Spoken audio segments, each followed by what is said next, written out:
Hebrews 11 verse 1. Now faith is confidence in what we hope for and assurance about what we do not see. Mark 9 verse 23.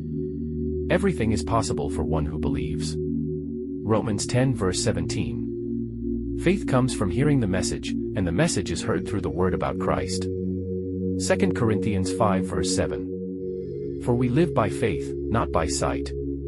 James 1 verse 6. But when you ask, you must believe and not doubt. Matthew 17 verse 20. If you have faith as small as a mustard seed, nothing will be impossible for you. Galatians 2 verse 20. I live by faith in the Son of God, who loved me and gave himself for me. Psalm 56 verses 3 to 4.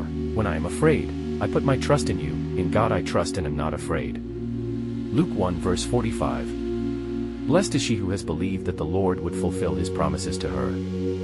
1 Corinthians 16 verse 13. Be on your guard, stand firm in the faith, be courageous, be strong.